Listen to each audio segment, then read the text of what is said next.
Good afternoon, British and American culture students. As I mentioned to you last week, we have one quiz left, and you have to do your paper, short paper about your response about American contradiction, and then we have the exam. There's always a lot of stuff to squeeze in every lecture, and today is no exception. However, I would like to try and keep this lecture in particular shorter because the next one tends to get out of control. So the most important thing about chapter 7 as we enter the 20th century here is to try and keep the ideas from each lecture a little bit separated, okay? So we talked about the Wild West last lecture, and now we're moving. This is still kind of transition, okay? We're going to talk about specifically about the 20th century, which I'll call the American century, next lecture, and that lecture tends to be quite big. I'm going to separate the 20th century, which most of you were not born in. I was born in the 20th century, but you were born in the 21st. So you know, I'm a millennial, so some of the things about that culture are more familiar to me than you. And we won't really get into the 21st century, so, you know, contemporary culture is something important to study too, but we just don't have enough time to get into the 2000s. So we're still going to be talking about the 19th century here just at the very beginning of the lecture, and then we're going to move into the beginning of the 20th century this lecture, and then I'm going to talk about the sort of the general pattern of American culture in the next lecture, and then I'm going to talk about in the last few lectures aspects of American culture that you're familiar with, in particular American cinema, but also sports and music and other things, but we'll probably use American cinema, Hollywood, as the primary example of American culture in the 20th century. So be careful in the book as you read it. It starts out with modernism and the seminal tragedy, which is, the seminal tragedy is the Great War, okay? And what the idea that overshadows everything here is what we call modernism. And the word in everyday speech, the word modern just means new, right? But modernism is sort of a focus on human beings and human ability to do things. So things like science, progress, you know, and control of the environment are fundamental. Now there's modernist art, there's modernist literature, okay? But as an idea, as sort of like a social idea, but modernism does revolve around newness. That's what we still say, like we're modern people, we live in the modern age. And a big part of that is the industrialization that we talked about, right? The United Kingdom was the first industrial nation, and that was part of the modernization process. Becoming more secular tends to be part of modernism too, because you focus on human beings instead of religion, where, as we talked about, you know, the Middle Ages, all of British and American society, less American, but British society and European society, and every society was focused on religious belief, and Christianity was the glue that held society together. And modernism, through humanism, moves into this human-oriented living, you know, approach. And a large part of this, as we get closer to us, we are postmodern people. As we get closer to when we get into the full-blown second stage industrialization, dependency on machines and production and speed and progress and humans' belief that they can control the world becomes fundamental to society. Okay, so overshadowing all of this discussion that we're talking about is this modernist philosophy and the consequences of this belief that we can control our environment and that human beings, although we know that the earth is not at the center of, part of the irony, I think, of modernism is that Copernicus and Galileo show us that the earth is not the center of the universe. And Columbus, he's not the only person that thinks the world is round and that it's not the center. It's common knowledge by the modernist, by the early modern times. The scientists in the Renaissance of learning and the rise of humanism and enlightenment has shown us that human beings are less significant than we thought. And I think there's a serious irony there that we are not significant. We know we're not the center of the universe. We revolve around the sun, and there are billions of stars and galaxies, and this isn't common knowledge as we come up with this ideology of modernism, and yet increasingly we believe we can control the environment. And this is a serious misunderstanding of how human beings need to interact. I think climate change now is giving us another wake-up call, but one of the wake-up calls for European culture was World War I. There have been, we talked about the 30 Years' War, we talked about the English Civil War, we've talked about the Black Death. There's been catastrophes, absolutely world-shaking, destructive catastrophes of disease, natural disasters, and of human-made disasters of war, and yet the World War I seems to demonstrate this false belief that human beings are improving themselves and moving forward. And now that we have serious problems with our environment and people still ignore them, and our technology and our belief in our education and our society as superior to our ancestors is killing us. The similar thing is happening. So these are fundamental things to think about. Again, it's part of this American contradiction. Is America wealthier and more developed and has more technology and more convenience, and is it healthier than ever before? In a sense, yes. But in another sense, we are hurtling towards our own destruction. And that's what World War I feels like. There's almost like this sense that things are about to explode. Things are about to collapse. So how is America involved in this? They are not involved in it for the most part.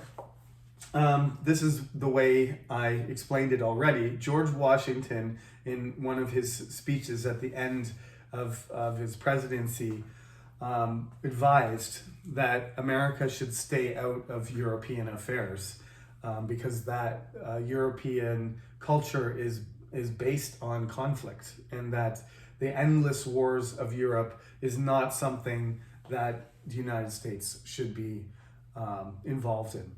And that idea was continually reinforced by things like the Napoleonic Wars, and then conflicts between European powers like the Franco-Prussian War.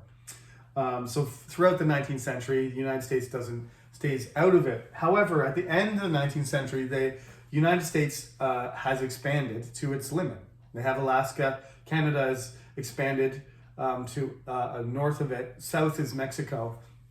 And they can't really take any more territory within the continent without going to war with the British Empire by fighting Canada or Mexico to the south, which they are not interested. They consider, some people consider, but generally the United States is still divided about what it should do. It's got this big population, this industrial power, but it's still sort of asleep, and it hasn't decided what its role is going to be in the world. But what what America sees, what the population sees, and what is in the newspapers and so on, is that the British Empire, the French Empire, the German Empire, the Dutch Empire, the Belgians are scrambling for territory, especially in particular Africa. There's a term that's used called the scramble for Africa. So as I've mentioned to you before about the triangle trade with West Africa, that the Europeans had been exploiting African countries for hundreds of years already. And now that slavery was abolished, then in order to tap the resources of the weaker countries Africa had been manipulated and exploited by the Portuguese since the 15th century. Ever since Spain managed to unify itself and start to become a more unified, cohesive kingdom, and Portugal as well, it's really a very short distance to Morocco, to Africa. So they had been, taking advantage of less advanced, less powerful African nations for 500 years. The slave trade had become internationally outlawed, partly through the British Empire, and then completely sort of abolished as an international trade, at least one that is publicly acknowledged. There is slavery that continues in the world, but not in a approved public sense. Slavery was outlawed in, of course, the Civil War. In America, finished slavery, official slavery in the United States. But there were ways of getting around that kind of moral issue. And one of those ways was to colonize Africa, to take, again, like the imperialist perspective, that they had the tools, the power, the superiority of intelligence and management. They had civilized societies that had superior cultural aspects to them, including religion, which became one of the reasons to partition Africa and to control it and dominate it. It was that they were Christianizing and civilizing Africa. And so Belgium ended up with this enormous territory, which is now the Democratic Republic of Congo. And they were using those territories for resources like ivory from elephant tusks and diamonds in South Africa and Rhodesia.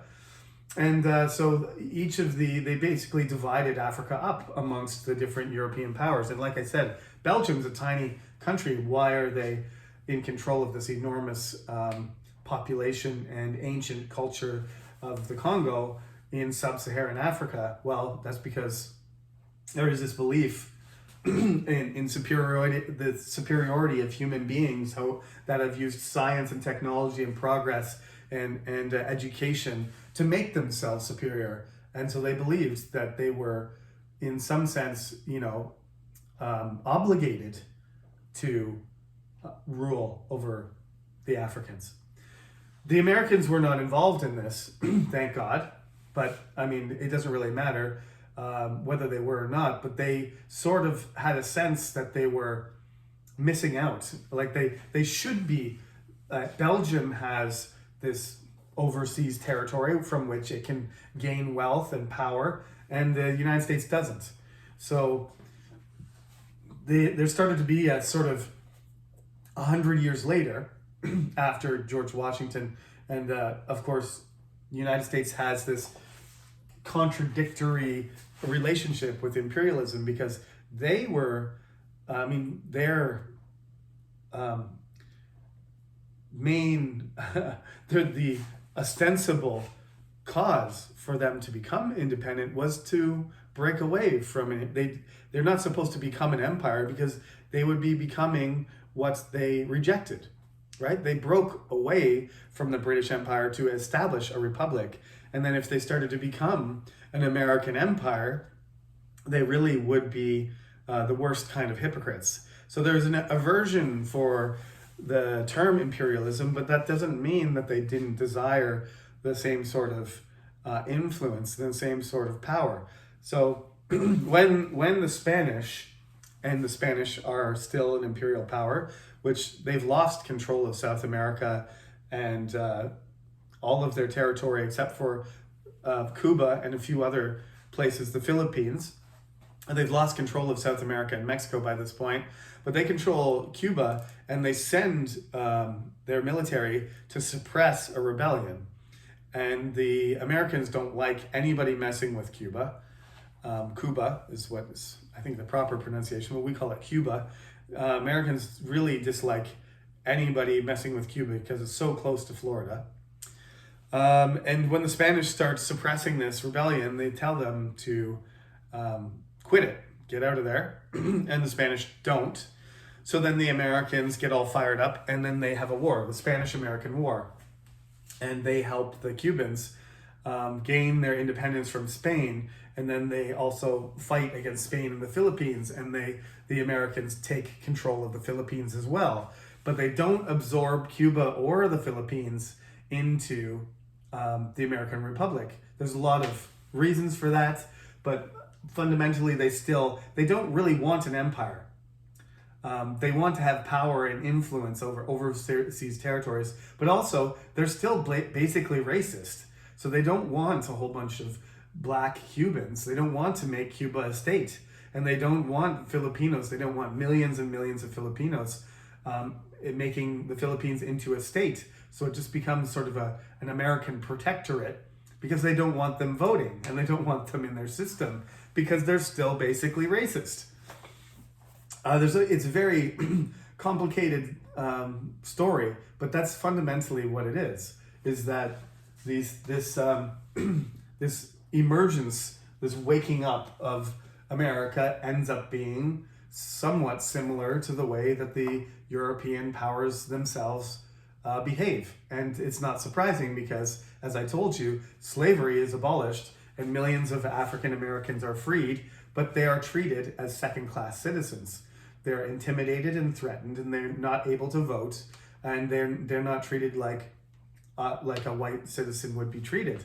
So they want the territory, they want the power, they don't want to be an empire, but they still take control of these territories as if they were an empire. So it's kind of it's a republic. It's like Rome in essence. You know, Julius Caesar goes and conquers all these places, and the Roman Republic keeps expanding, but they don't really incorporate the territory that they conquer until they finally admit, oh yeah, actually Julius Caesar killed the Republic when he became a dictator, so we're just gonna, from now on, we're just gonna be an empire.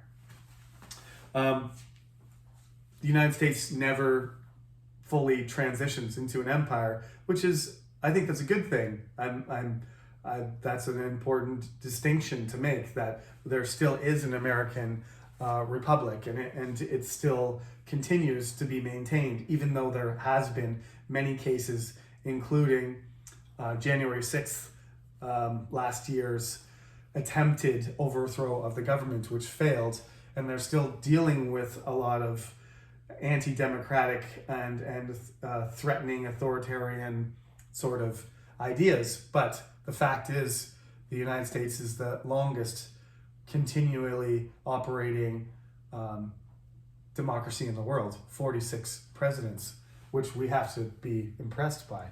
It's the main impressive thing about the United States, that it still exists as a representative democracy, not in a perfect sense, but it's still there. And that's a very tough thing to do. You can see democracies rising and falling and collapsing all over the world.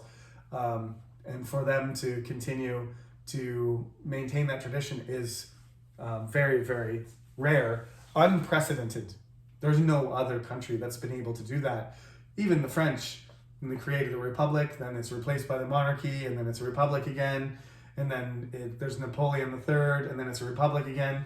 You know, there's First Republic, Second Republic, Third Republic, and so on. So back to the United States. What we've got is a country that's basically not comfortable in its international role. So it has to get used to it. Now you can hardly recognize that, because whenever there's a problem anywhere in the world, America's right there. Iraq, Syria, Afghanistan, Sudan, right? Taiwan, Korea, Germany. Doesn't matter where it is. There's American military bases all over the place, and as soon as something happens, the United States is on top of it right away. This is the 21st century United States, not the 20th century United States. So when the Great War started, and it was inevitable, essentially, because the balance of power in Europe had been compromised by the rise of Germany. So you had Germany, who was friends with Austria and Hungary, in the middle, and France, who became friends with Russia, and the United Kingdom on either side. So Germany was sort of diplomatically and politically isolated.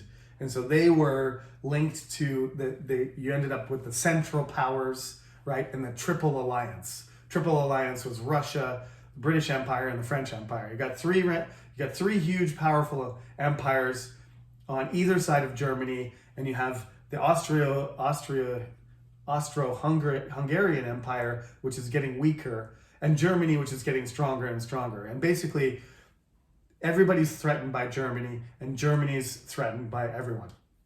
So the rise of Germany creates this tension.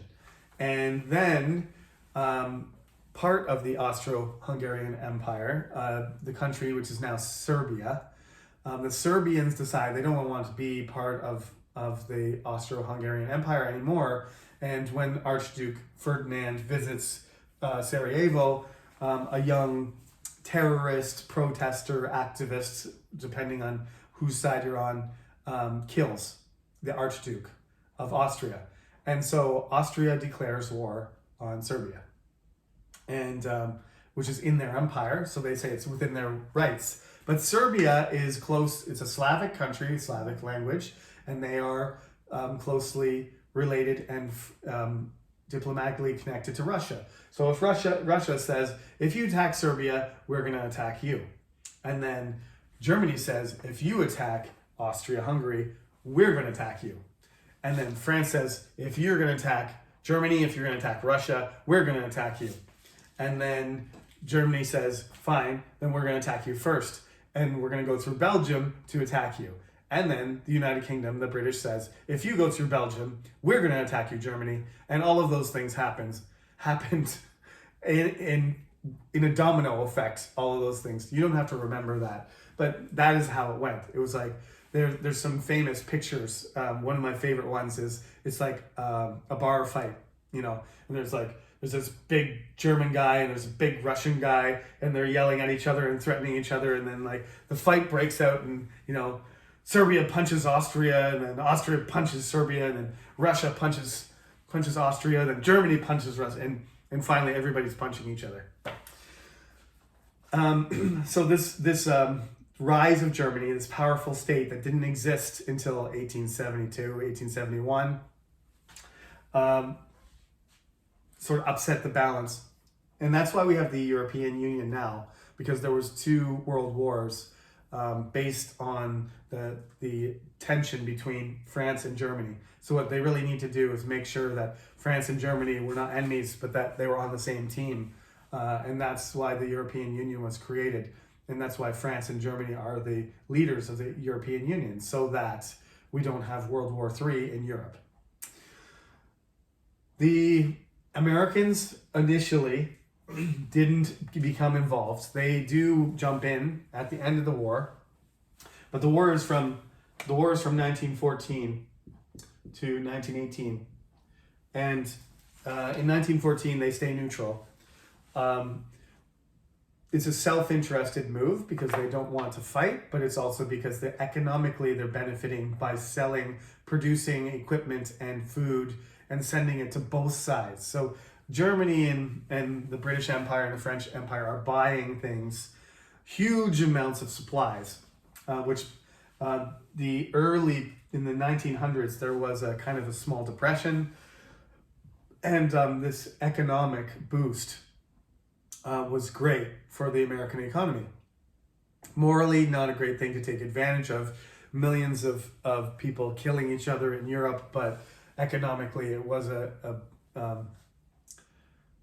positive thing for the United States to do. So that's what they did. They profited from war, and they sold as much as they could to either side. And then the British, of course, they're in the ocean, and they're between America and Germany. So they started confiscating goods that were meant for Germany, and Germany said, well, these are neutral ships, you can't do that. But the British didn't follow the rules, and so the German submarines started sinking ships, whether they were British or American. They just sank as many as they could, and they ended up sinking a ship called the Lusitania. And when they did that, the Americans decided that they were going to join the British and send soldiers over. And once the Americans joined, it was only a matter of time before Germany would lose. At the end of the war, there was something like 10 million soldiers had been killed, and then any number of millions of civilians as well. It was an incredibly destructive war. Up to that point, the most destructive war in world history, only to be eclipsed by the Second World War, which is more famous because of Adolf Hitler and Stalin and Churchill and other of the FDR, those famous figures. In the First World War, the leader of the United States was Woodrow Wilson, and he was trying to stay out of the war because he wanted to arbitrate a peace. When they finally exhausted themselves, he would be the neutral, unbiased, power to negotiate a treaty between whoever was the winner and whoever was the loser. But they ended up not being able to do that because Germany was too powerful. And the Americans ended up fighting alongside the French and the British, and Germany had to surrender, even though they still had many, many millions of soldiers and equipment in the field. So they ended up agreeing to a peace treaty that was unfair, that punished, well, I shouldn't say unfair. It was very punishing. The point of the Treaty of Versailles, was to keep Germany weak. But the problem was, this was going to cause Germany to be unable to recover properly, and to make them seek revenge, right? And to be bitter about the results. And the Americans were involved in that, and they created something called the League of Nations, which was the predecessor to the United Nations, but it failed because the United States refused to be part of it. So they remained neutral. The idea was Woodrow Wilson's, but the American government decided they didn't want to participate. So they were not a member of this League of Nations. And without the most powerful country, or one of the most powerful countries,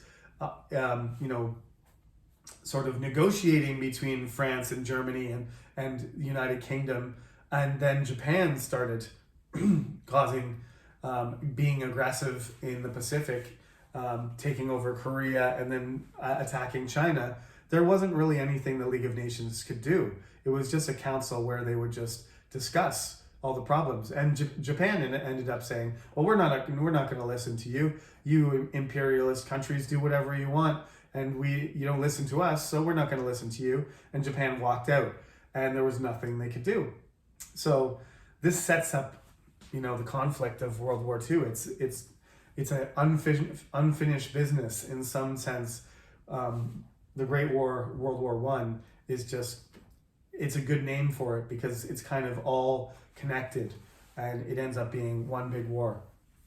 And these ideas that the United States maintains, the sleeping giant thing is gone. it's no longer a sleeping giant, it's awake, and it's a monster. It's all over the world. It's doing things all the time. American culture is the most famous culture in the world. It's the most powerful country. It is a two-headed giant, though. Now it has this tension between all kinds of things, right? War and peace and republicanism and democracy and, dominance and negotiation. And it's always fractious. It's always divisive. Slavery, non-slavery. It's been a two-headed giant from the beginning. It always fights with itself. It's surprising that there's only been one civil war in the United States, to be honest.